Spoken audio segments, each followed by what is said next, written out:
Vamos a profundizar ahora en Agenda Económica sobre las críticas que ha habido a la forma de financiar esta pensión garantizada universal. Tomamos contacto ahora con uno de los economistas que firmó la carta en el Mercurio, precisamente con las dudas que hay sobre el proyecto que está en el Congreso. Lo vemos en pantalla al expresidente del Banco Central y decano de Economía y Negocios de la Universidad de Chile, José de Gregorio. Gracias por estar en Agenda Económica, José. Hola Nicolás, ¿cómo estás? Muy bien, vamos inmediatamente a los argumentos que ustedes tienen para tener dudas sobre cómo se financia el proyecto. Y uno de ellos es que ustedes creen que las holguras fiscales que proyecta Hacienda son demasiado auspiciosas y poco realistas. Si nos puede profundizar un poco más en eso.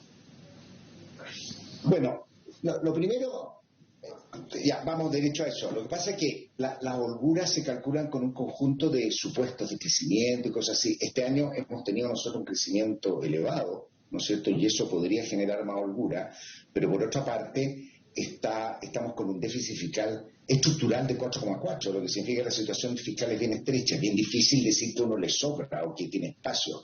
La situación fiscal va a ser muy apretada.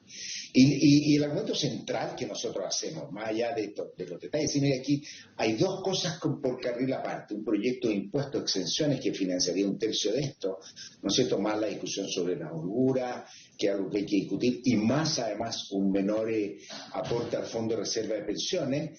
Todo eso nosotros decimos, podemos tener un paquete financiero que se nos caiga, que no se aprueben las exenciones, por lo tanto vamos a tener no financiada la pensión garantizada universal. Lo que nosotros queremos y lo que nosotros planteamos es que debe asegurarse que va a haber gastos, si no, lo que seguimos haciendo es debilitar nuestras cuentas fiscales, que ya en el último par de años se han debilitado bastante. Sí, antes de pasar a ese esquema más político de Congreso, de que vayan juntas, para seguir en el tema del financiamiento, yo me acuerdo que cuando hace poco menos de un año, cuando se presentó la última reforma de pensiones, también se le criticó al gobierno que usó demasiado o se confió demasiado en las que podían ser las holguras fiscales. Entonces estamos viendo que puede estar cayendo en otro error, porque yo me acuerdo que corrigió eso el Ministerio de Hacienda en el anterior proyecto de hace casi un año. Sí, el proyecto viene con su informe financiero bastante completo, sí, hacen un muy buen trabajo en la dirección de presupuesto, algo bastante profesional, pero si tú miras lo que terminan, además, parte de esto y de esta holgura y de esto que se nos va ampliando, digamos, son el que se van acabando y nos va sobrando plata porque se está acabando las provisiones del sistema del antiguo sistema de pensiones. Sí. Pero todas esas cosas son conocidas. Entonces, eso no es que nosotros abrimos una nueva fuente de financiamiento. Estamos contando cosas que tenemos disponibles. No es que hay un nuevo financiamiento para esto. Y ahí es donde yo digo, mira, esto de apelar tanto a las holguras, que en muchos momentos es válido y uno tiene que hacerlo, de apelar tanto a la holgura, lo que termina haciendo es dejando proyectos con un financiamiento parcial o yo diría riesgoso de tener todo su financiamiento.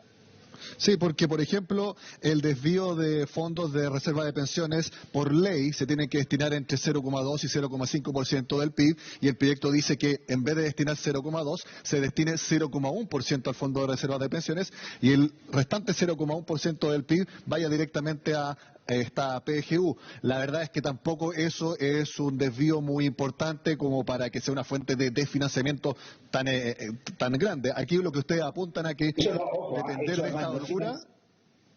Eso no es financiamiento con ingresos, eso no es financiamiento con ingresos, no son ingresos nuevos. Es un recálculo que se hace. Se dice, mira, sí, no es necesario aportar tanto, porque está cambiando.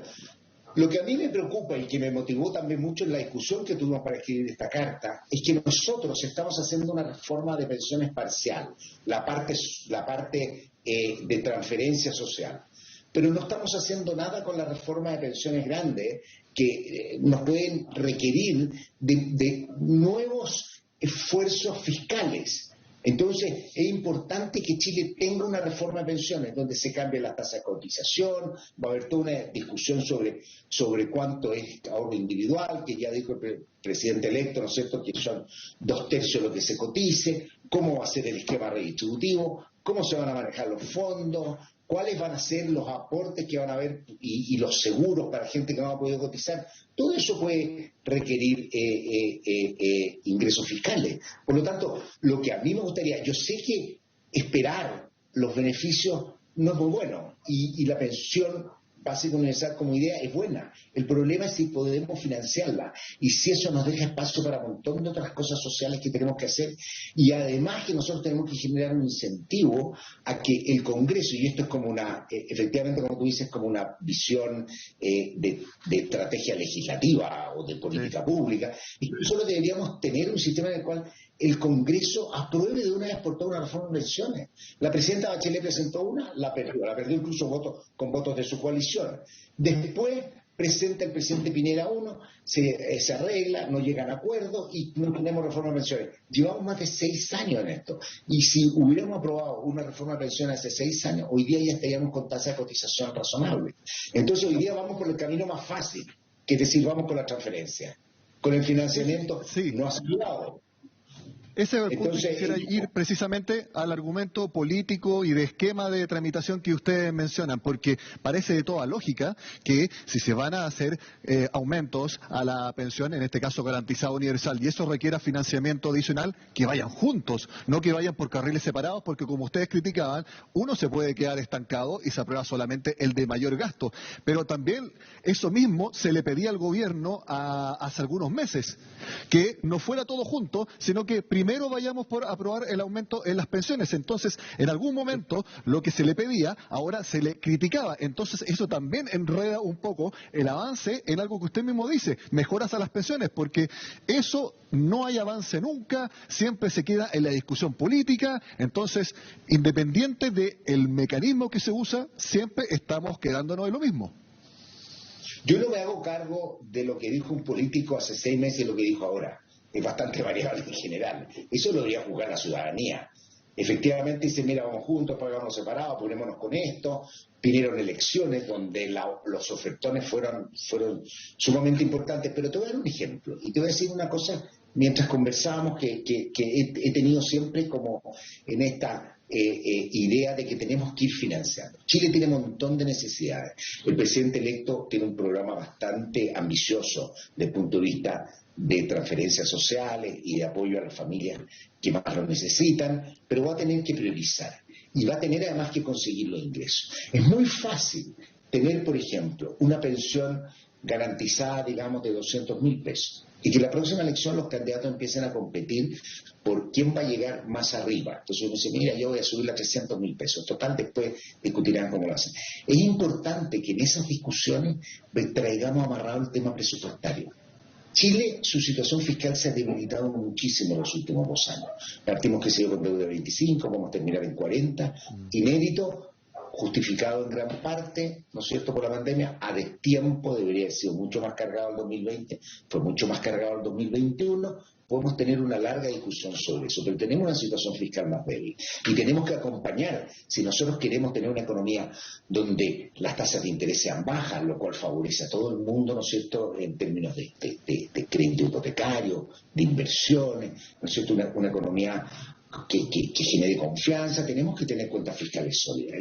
Uno de los grandes talones de Aquiles es la debilidad de las cuentas fiscales. Y es algo que hemos tenido durante los últimos 30 años, hemos tenido una situación fiscal tremendamente sólida, en la cual ahorramos mucho durante el boom del cobre, ¿no es cierto?, que permitió, entre otras cosas, parte importante de los apoyos que se han venido dando después, porque somos una economía que teníamos mucha holgura, mucho espacio, pero que se va cerrando, y eso es preocupante. O sea, en Chile podemos tener muchas discusiones sobre qué vamos a hacer, sobre los derechos sociales, por ejemplo. Los derechos sociales se pueden garantizar hasta la capacidad que tienen los estados de financiarlo, y eso es algo que nosotros no podemos comprometer. Tenemos que hacerlo con prioridades, tenemos que hacerlo con bastante rigor.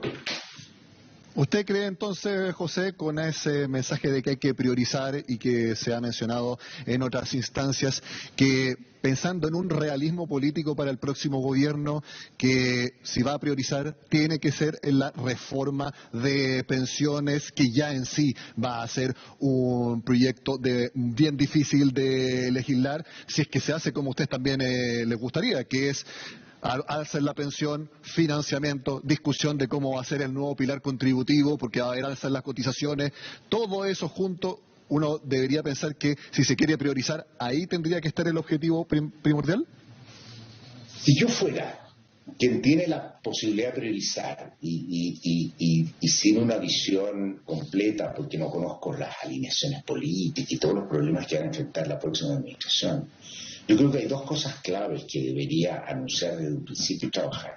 El proyecto tributario, porque sin aumento de impuestos nosotros no podemos hacer los gastos primero y decir el aumento tributario va a venir 2 años después, porque incluso es probable que no llegue y que no haya acuerdo del Congreso. Tiene un Congreso bastante dividido, que hace un esfuerzo muy grande de buscar acuerdos.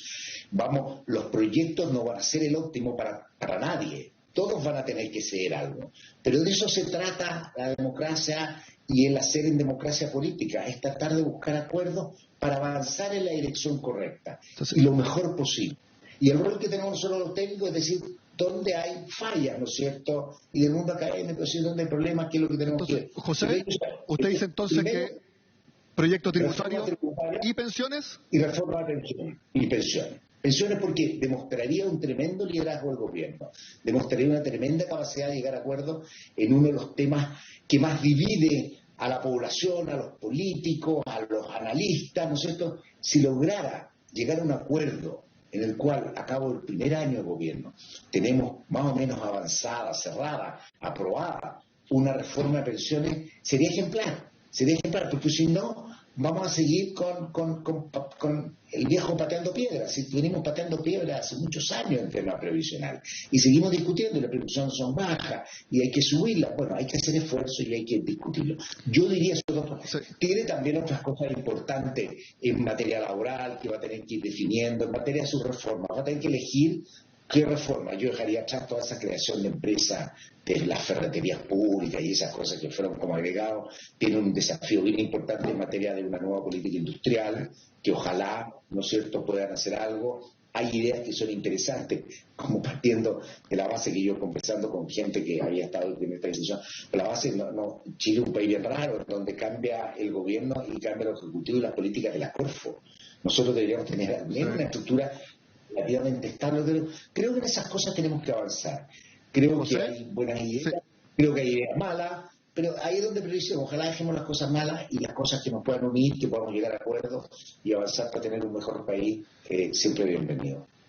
José, me quedan 30 segundos para la última pregunta. Independiente de cuándo se nombre al nuevo ministro o ministra de Hacienda, si es en una semana, si es en 2, si es en 3, ¿usted tiene confianza en que la persona que se elija va a ser la idónea para el puesto?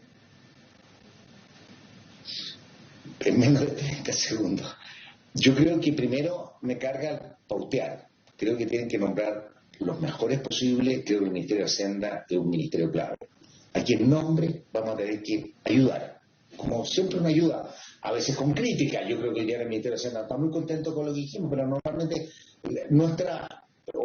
mi manera de aproximarme a esto es ayudar cuando haya ideas buenas y levantar cuestionamientos, y ya sea público o privado, cuando no hay buenas ideas, y lo que tenemos que hacer es colaborar.